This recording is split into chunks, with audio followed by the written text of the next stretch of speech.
Veja, segundo o ministro Alexandre de Moraes, pedir voto impresso e auditável é, por si só, demonstração criminosa de má-fé. A crítica ao ministro do STF, que nada mais é do que um servidor público, é grave ameaça, tentativa de abolição do Estado Democrático de Direito.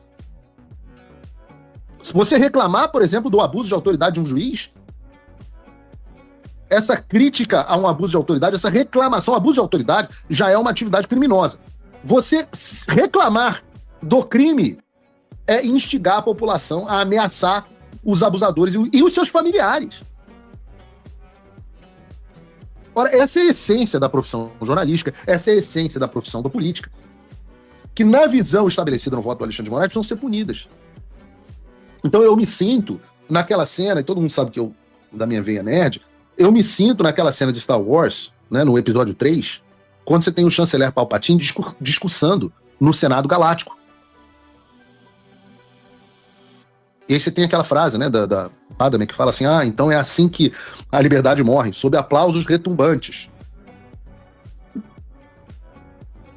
Eu digo isso porque o discurso, a estrutura do discurso do imperador Palpatine e do voto do Alexandre de Moraes, eu queria poder botar aqui, mas tem violação de direitos autorais se eu colocar, mas a estrutura é rigorosamente a mesma.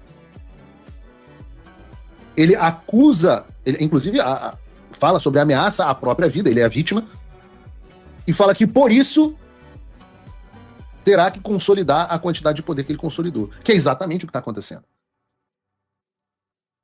Então quem acredita nisso como um julgamento, nesse circo, nessa farsa, ninguém acredita.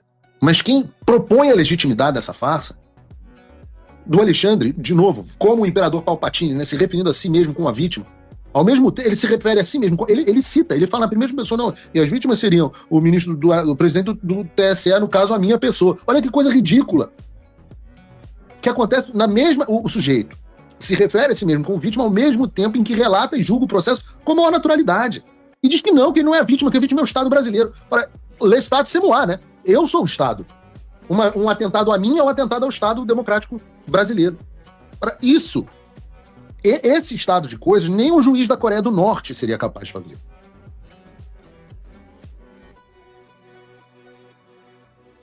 E fala mal, é despreparado.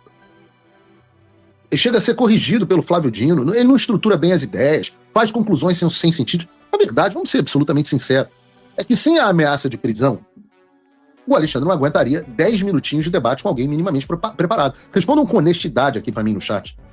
Vocês acham que o Alexandre de Moraes aguentaria 10 minutos de um debate comigo sem eu esfregar a cara dele no chão? Figurativamente falando, é óbvio. Alguém tem alguma... Vocês respondam aqui no chat. 10 minutos. 10 minutos. Eu ainda ofereço, olha, tá aqui, ó, $100 mil de doação para instituição de caridade. $100 mil, $1 milhão de doação para instituição de caridade que ele quiser se topar fazer 10 minutos de debate comigo. São $100 mil por 10 minutos. Eu acho que nem só o Jeff Bezos deve ganhar tanto dinheiro assim. Eu dou $100 mil. A gente faz uma votação no final, não pode ser com urna eletrônica, mas a gente faz uma votação no final e vê o que a população achou. Se a população achar que o Alexandre foi melhor do que eu, depois de 10 minutos, eu dou $100 mil para a instituição de caridade que ele quiser. R$500 mil.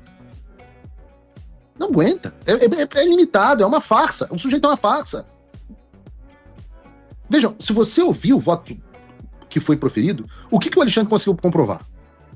Primeira coisa que está comprovada em toda essa investigação e reiterada no voto do Alexandre. Item número 1, anotem. Indiscutível que a convicção pessoal do presidente Bolsonaro é o de que roubaram a eleição dele. Esse é o item 1. Bolsonaro tem certeza de que a eleição dele foi roubada. Foi roubada ou não foi roubada? Isso é uma outra discussão. Eu acompanho a ideia do presidente, mas isso é uma outra discussão, não é isso que eu estou falando aqui. O que eu estou dizendo é que a convicção pessoal do presidente é de que roubaram a eleição dele. Ele não estava espalhando uma narrativa, ele não estava fazendo isso caso ele perdesse, ele não estava tentando desacreditar o sistema, ele não acreditava no sistema.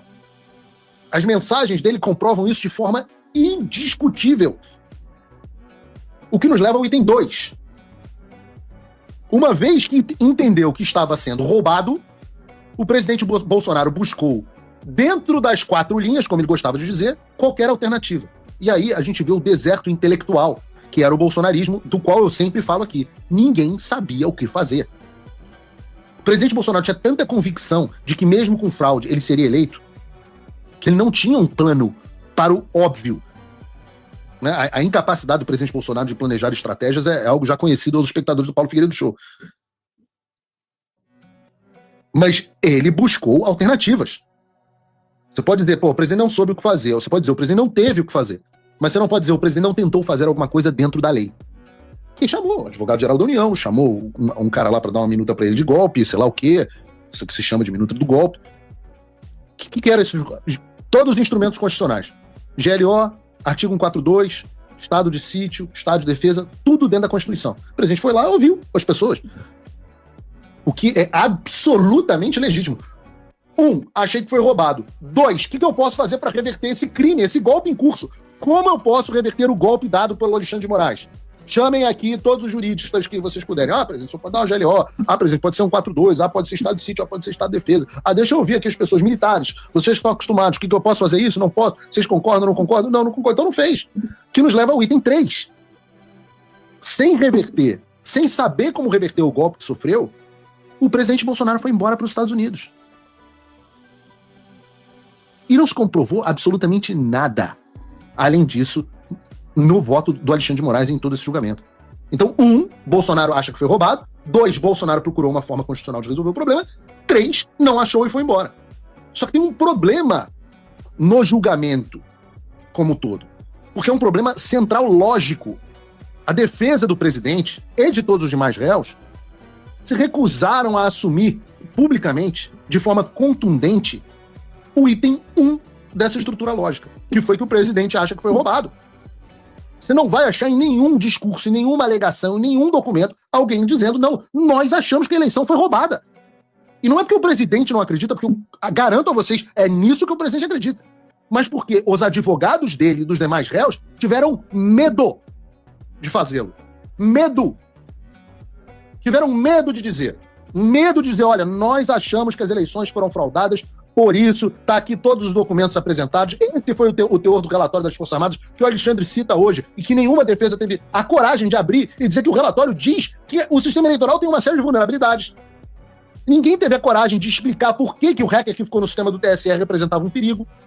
Ninguém, que o Alexandre explorou hoje no voto, porque justamente ninguém explicou por que aquilo seria um perigo. Ninguém explicou todos os problemas do argentino, expostos pelo argentino, mas nunca respondidos pelo TSE. Eu digo a vocês, se algum dia esse processo chegar até a mim, no qual eu supostamente serei réu um dia, se chegar até a mim, o item 1 da minha defesa vai ser porque eu acho que as eleições de 2022 podem ter sido roubadas. Esse é o item 1. Sem este item, o item 2 não faz sentido. O item 2 passa a parecer criminoso.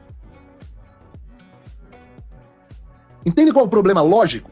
Se você não assume a premissa, toda a cadeia de raciocínio se torna absolutamente inconclusiva e pode aparentar crime. Porque, ora, peraí, se o presidente Bolsonaro acha que sofreu um golpe, é normal que ele busque alternativas. Mas se ele não acha que sofreu um golpe, o que ele estava fazendo procurando minuta? Simplesmente buscando uma forma de ficar no poder.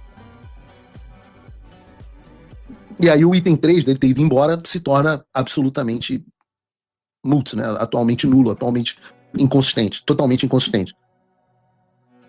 E eu, assim, não foi que eu não tentei influenciar para que isso fosse feito, não. Eu tentei, só que ninguém quis ouvir isso. O medo, nesse ponto, o Alexandre foi absolutamente bem sucedido. Ele criou um medo tão grande que todo mundo quis ficar bem na fita com o Supremo Tribunal Federal.